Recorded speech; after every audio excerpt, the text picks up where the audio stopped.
Because people who got this injections are at risk of, catching this thing. So they tell you now that, oh, even if you get this injection, that you can still get COVID-19. I don't understand why so many people got it in the first place. But motherfuckers who got it will argue with you and tell you, oh, this thing will keep me alive if I catch it.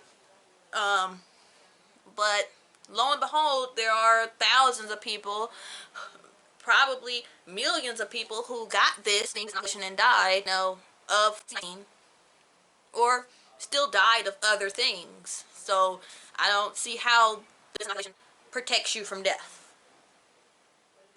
Because I know a lot of people who got the inoculation and still died. As I was saying, Rockefeller, the monopolist, had to figure out a way to get rid of his biggest competition. So he used the classic strategy of problem, reaction, solution. That is, create a problem and scare people and offer a pre-planned solution, similar to terrorism scare, followed by the Patriot Act, what Bush did, okay?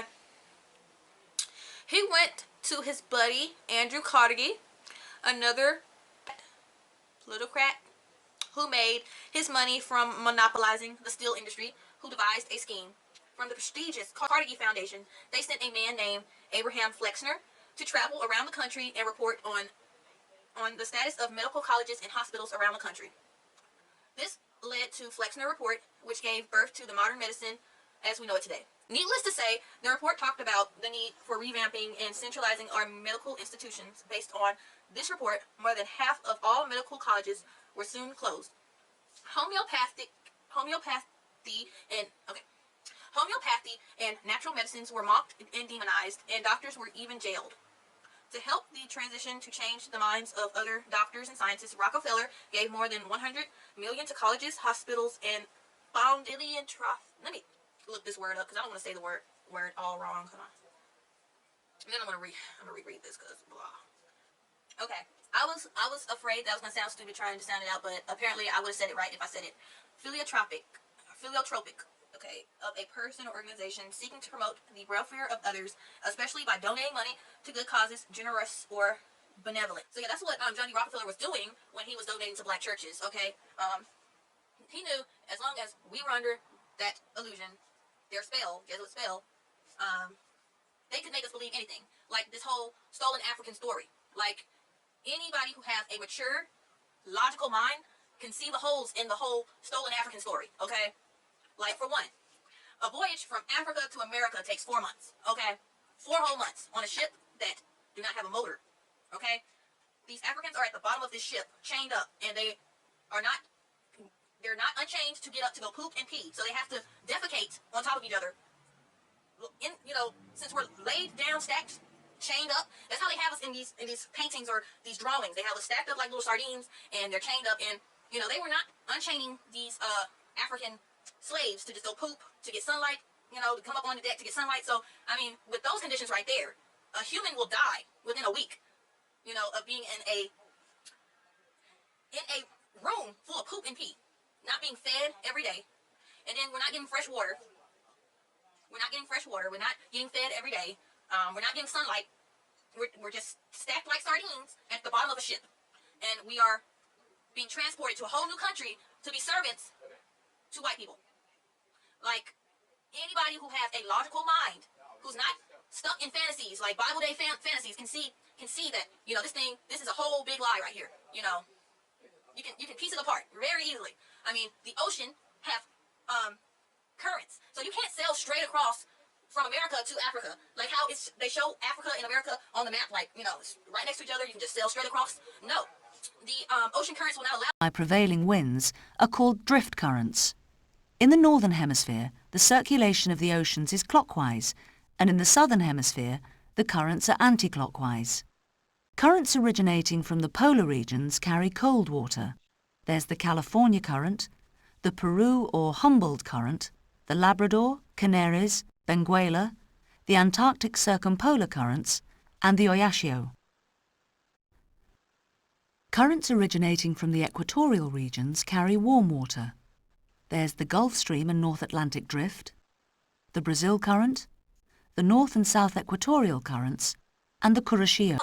The ocean current, once you get out into the Atlantic, it will send you up towards Europe. You can't, with the ships they had in the 15, 1600s, it was impossible for them to break free from the currents, you know, to just go straight across, okay? And those who travel straight across the Atlantic, there's another current within that current that will cause you to become lost at sea. You can't break free from those currents. That's why a lot of ships, when they went into that, the middle of the Atlantic where, you know, the current just circled around, they got stuck in it. And, you know, a lot of ships crashed in that, okay? A lot of people just got lost in that, okay? Those who are crazy enough to actually sail their ships in the middle of the Atlantic, their ships probably, you know, crashed, or they kept going into circles until they eventually died of starvation, and, you know, the ship eventually crashed into something, or whatever, sunk, okay? There's a lot of accounts of people who got lost in the middle of the Atlantic, so most captains wouldn't even think about going into the middle of the Atlantic, okay? At that time, you know, sailors followed, you know, ocean current to get around, okay? You couldn't break free from the ocean current, you know, to just sail straight across the Atlantic, okay? They would have to follow the currents, and it would take 3 to 4 months to do the whole voyage from America to Africa, okay? There was no island hopping or none of that. The currents would not allow people to do that. Now, they teach in public school that, oh, how they did it was they island hopped and all that. They couldn't do that. Okay, not in the 15, 1600s or whatever, all right?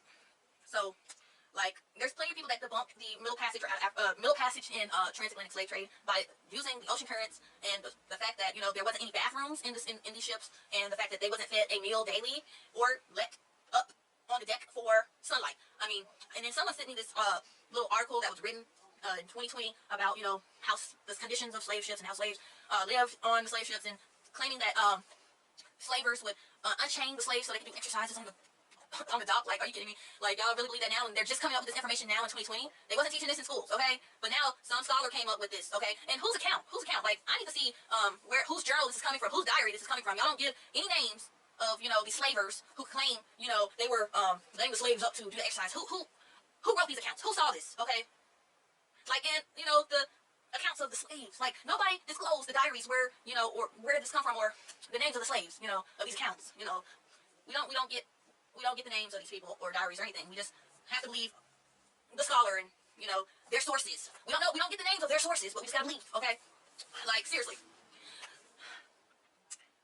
I don't understand why it's so hard to believe that, you know, brown people were already here, and it wasn't due to monkey African migration, okay? And I'm sorry for, you know, saying it in that way, but, I mean, out of Africa pretty much claims that the first black woman was a primate, and that, you know, these primates some kind of way evolved on the continent of Africa and then started migrating out, okay? So, yeah, that's mainstream, okay? And this is supposed to empower me because they say the first human was a black woman, a black African woman. But, you know, when you look deep into it, you know, you can clearly see these bones that they're showing are bones of a primate. So, you know, they're pretty much saying that, you know, us, black people are primates, and we are the gods of the primates, and we are the, you know, the first. I mean, I don't see how this is a compliment. It's not good to be the first on the evolution scale, okay? They're saying that we are, you know, the less evolved humans. Saying that we are the first, okay? In their science, they're saying that we are the less evolved humans. And y'all took this information, ran with it, and now calling yourselves gods, and saying that you come from the bloodline of Lucy, the first humans, okay? The elites laugh whenever a nigga say some shit like that, okay? Out of Africa is not African greatness, okay? Out of Africa theory is not, do not prove African greatness, or how, like, it don't.